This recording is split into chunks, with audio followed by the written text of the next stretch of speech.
दोस्तों, legal and legal में वापस आपका स्वागत है। पिछली वीडियो में हमने रजनीश वर्सेस नेहा केस पर एक ब्रीफ डिस्कशन किया था और हमने कहा था कि अगले पार्ट में हम बताएंगे कि उस जजमेंट के बाद जो आउटकम्स है, जिसका प्रभाव विभिन्न न्यायालयों में चल रहे मुकदमों में पड़ने वाला है, हम उसके ऊपर चर्चा करेंगे। तो दोस्तों, आज की वीडियो में आपको बताने वाला हूं कि रजनीश वर्सेस नेहा के बाद, आदेश के बाद से आपको कौन कौन से एफिडेविट फाइल करने हैं, किसके द्वारा शपथ पत्र दाखिल किया जाना है, किनको शपथ पत्र दाखिल करने से छूट होगी और किन मुकदमों में, किन मामलों में शपथ पत्र दिया जाना अनिवार्य होगा। साथ ही मैं ये भी बताऊंगा कि अगर आपने शपथ पत्र में कोई झूठी जानकारी दी है, गलत जानकारी दी है, तो उसका आपके ऊपर क्या प्रभाव पड़ने वाला है। वीडियो को आखिर तक देखते रहिए और पसंद आए तो लाइक जरूर कीजिएगा। अगर आपने मेरे चैनल को सब्सक्राइब नहीं किया तो मेरा आपसे फिर से एक बार निवेदन है कि प्लीज मेरे चैनल को सब्सक्राइब जरूर कीजिएगा। तो चलिए, बिना वक्त बर्बाद किए आगे बढ़ते हैं। पहले हम चलते हैं शपथ पत्र के ऊपर, कौन कौन से शपथ पत्र आपको दाखिल करने हैं। रजनीश वर्सेस नेहा जजमेंट के बाद सुप्रीम कोर्ट ने 3 फॉर्मेट दिए हुए हैं, जो कि एनक्लोजर्स में है। Enclosure 1, enclosure 2 and enclosure 3। Enclosure 1 में दिया गया शपथ पत्र उन लोगों को दाखिल करना है जिनकी नॉन एग्रेरियन इनकम है, यानी कि जिनकी कृषि आय नहीं है, उनके द्वारा एनक्लोजर 1 में दिया हुआ फॉर्मेट पर शपथ पत्र दाखिल करना है। जिन लोगों की एग्रीकल्चर इनकम है, एग्रेरियन इनकम है, उनको एनक्लोजर 2 में दिया गया शपथ पत्र दाखिल करना है। एनक्लोजर 3 में दिया गया शपथ पत्र ये केवल और केवल मेघालय राज्य के लिए है। मेघालय राज्य के लोग, अगर कोई मामला है, मैट्रिमोनियल डिस्प्यूट्स है, उनको एनक्लोजर 3 में दिए गए फॉर्मेट पर शपथ पत्र देना होगा। चूंकि मेघालय स्टेट से हम कंसर्न नहीं है, इसलिए हम उस पर चर्चा नहीं करते। हालांकि सुप्रीम कोर्ट ने लीगल सर्विसेज अथॉरिटी से भी इंफॉर्मेशन मांगी थी और राज्य की सूचनाएं दे, जिसके बाद state legal services authority Meghalaya ने बताया था कि चूंकि मेघालय स्टेट में 3 जनजातियां रहती हैं और इनका mainly source of income unorganised sector है, जिसको इनकम टैक्स एक्ट 1961 की सेक्शन 10 सब सेक्शन 26 में एग्जेम्प्ट किया गया है, इसलिए उनके लिए अलग से एनक्लोजर 3 का एफिडेविट दिया गया है, उस पर हम चर्चा नहीं करने वाले। तो सीधे आते हैं एनक्लोजर 1 में दिए गए एफिडेविट की ओर। एनक्लोजर 1 में दिया गया एफिडेविट मुख्य रूप से A to K 11 सेक्शन में डिवाइड किया गया है, 11 सेक्शन में बटा हुआ है। पहला, जिसमें आपको पर्सनल इंफॉर्मेशन देनी है। Personal information means name, age, sex, qualification, education and professional, applicant matrimonial house, उसका एड्रेस, कहाँ रहता है, डेट ऑफ मैरिज, कब शादी हुई थी, डेट ऑफ सेपरेशन, कब से आप अलग रह रहे हैं, जनरल मंथली एक्सपेंसेस एप्लीकेंट के, जैसे कि रेंट है, हाउस होल्ड एक्सपेंसेस है, मेडिकल बिल्स हैं या ट्रांसपोर्टेशन का खर्चा है, एटसेट्रा। सेक्शन बी में इसमें दिया हुआ है details of legal proceedings and maintenance being paid. जैसा कि जजमेंट में हमने चर्चा की थी, सुप्रीम कोर्ट ने कहा है कि एक महिला या एक व्यक्ति मेंटेनेंस के लिए, उसके पास डिफरेंट स्टेच्यूज हैं, वहां जा सकता है, वहां से वो अपना मेंटेनेंस मांग सकता है। लेकिन अगर उसे किसी और मुकदमे से मेंटेनेंस मिला हुआ है तो उसकी सूचना भी इस एफिडेविट में अब दाखिल करना जरूरी होगा, चाहे वो डोमेस्टिक वायलेंस एक्ट के तहत मिला हो, चाहे वो हिंदू मैरिज एक्ट के तहत मिला हो, चाहे वो Hindu adoption and maintenance act के तहत मिला हो, या 125 CRPC में उसने मेंटेनेंस ले लिया, फिर किसी और मुकदमे में वो जाता है तो वहां इनको इसकी इंफॉर्मेशन भी देनी होगी। सी में detail of dependent family members, आपके ऊपर कितने फैमिली मेंबर्स हैं जो आपके ऊपर डिपेंड करते हैं, उनके साथ आपका रिश्ता क्या है, ये सारी सूचनाएं सेक्शन सी में देनी होगी। सेक्शन डी में आपको देना है मेडिकल डिटेल्स, डिपोनेंट या डिपोनेंट फैमिली मेंबर्स की जो भी बीमारी है, उससे संबंधित जो भी आपकी इंफॉर्मेशन है, वो आपको सेक्शन डी में डिस्क्लोज करनी है। सेक्शन ई में detail of childrens of the parties,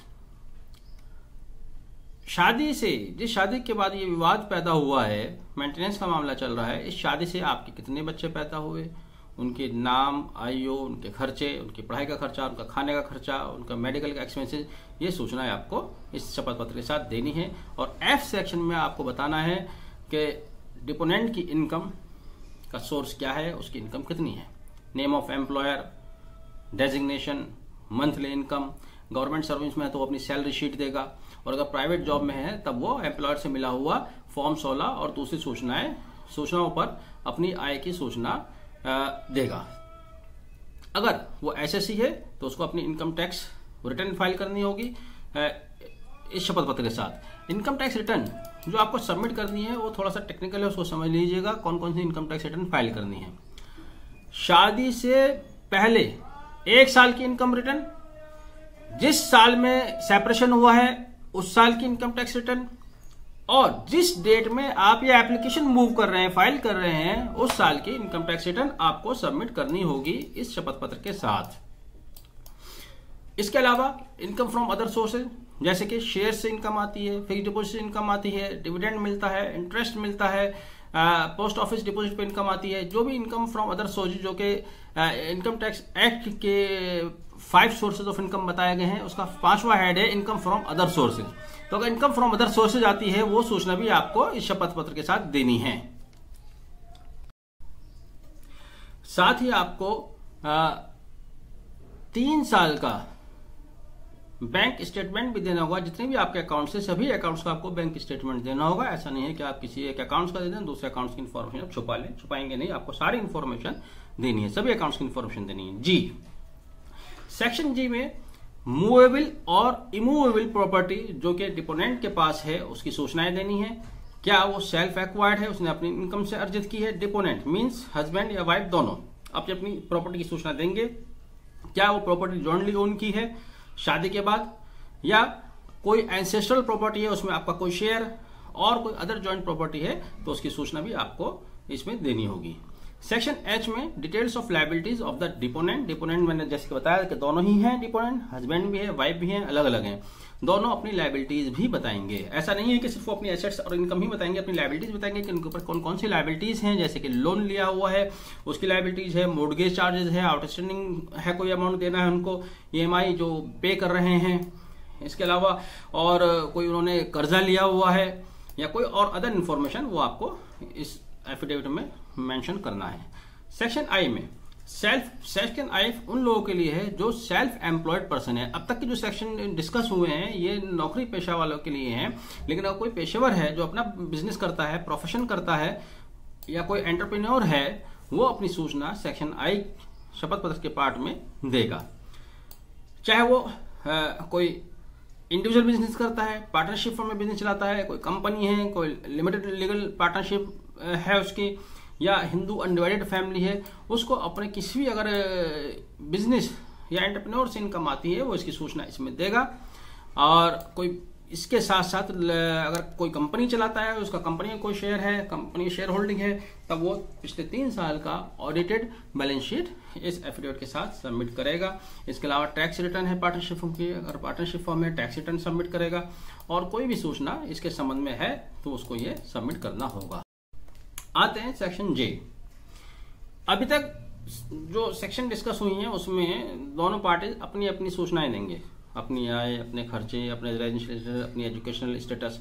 लेकिन सेक्शन जे में बताया गया है कि डिपोनेंट अपने स्पाउस की इंफॉर्मेशन देगा। इंफॉर्मेशन जैसे कि इनकम का हुआ है या एसेट्स है, लायबिलिटीज है, वो भी बताया जाएगा दूसरे स्पाउस की कि उनकी एजुकेशनल या प्रोफेशनल एजुकेशन क्या है, उनके ऊपर कितनी एसेट्स है, कितनी लायबिलिटीज है, ये आपको सेक्शन जे में बताना है। इसके बाद लास्ट आते हैं सेक्शन के उन लोगों के लिए है जो लोग विदेशों में रहते हैं, यानी कि नॉन रेसिडेंट इंडियंस हैं, ओवरसीज सिटीजन ऑफ इंडिया है, या फॉरेन नेशनल्स हैं, या पर्सन जो कि भारत के बाहर रहते हैं। उनकी सूचना सेक्शन के एनक्लोजर 1 के एफिडेविट में डिटेल में दी जानी है। उनकी विदेशों से इनकम क्या है, विदेशों उनका खर्चा क्या है। आते हैं एनक्लोजर 2 की तरफ। एनक्लोजर 2 जैसा कि मैंने बताया था आपको, ये उन लोगों के द्वारा दिया जाने वाला एफिडेविट है जिनकी आय का साधन कृषि है। जिनको कृषि से आय होती है वो एनक्लोजर 2 में अपनी आय की सूचना देंगे, अपनी संपत्ति की सूचना देंगे, जमीन की सूचना देंगे। इसमें नंबर 1, पहले आपको बताना पड़ेगा कि आपके पास कुल कितनी कृषि भूमि है जो आपकी शेयर होल्डिंग में है या आपके द्वारा ओन की गई है। नंबर 2, आपने कोई म्यूटेशन है, जमींदारी है आपके पास ओनरशिप की, वो आपको शो करनी है। लोकेशन ऑफ द लैंड कहां पर स्थित है ये आपको बताना है। नेचर ऑफ द लैंड, क्या वह कृषि भूमि वेट है या ड्राई है, सूखी है या गीली है वो भी आपको बताना है। ये भूमि एग्रीकल्चर है या नॉन एग्रीकल्चरल यूज में आती है। अगर नॉन एग्रीकल्चरल यूज में आती है तब आप इस पर क्या करते हैं, इसको किराए पर देते हैं, हॉर्टिकल्चर करते हैं या खेती करते हैं।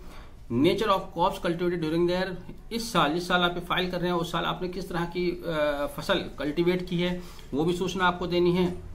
अगर लैंड कल्टिवेबल नहीं है तब आप इसको दूसरे किस एक्टिविटीज में ले रहे हैं, बिजनेस एक्टिविटी में ले रहे हैं, किस एक्टिविटी में ले रहे हैं, ये भी आपको बताना है। नंबर 9 पे आपको बताना है कि पिछले 3 साल में आपने इस भूमि से कितनी आय जनरेट की है।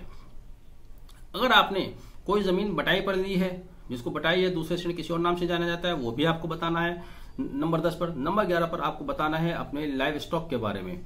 आपके पास जैसे कि बफलेज हैं, काव हैं, गोट्स हैं, कैटल है, पोल्ट्री है, बी कीपिंग है या पिगरीज है, इनकी संख्या भी आपको सेक्शन 11 नॉन एग्रेरियन वाले एफिडेविट में आपको मेंशन करनी है। अगर आप पोल्ट्री में इन्वॉल्व हैं या फिश फार्मिंग करते हैं, लाइव स्टॉक एक्टिविटी है आपकी, वो भी आपको इन्फॉर्मेशन में देनी है। इसके अलावा सेक्शन 12 में आते हैं इसी एफिडेविट के एनक्लोजर 2 के।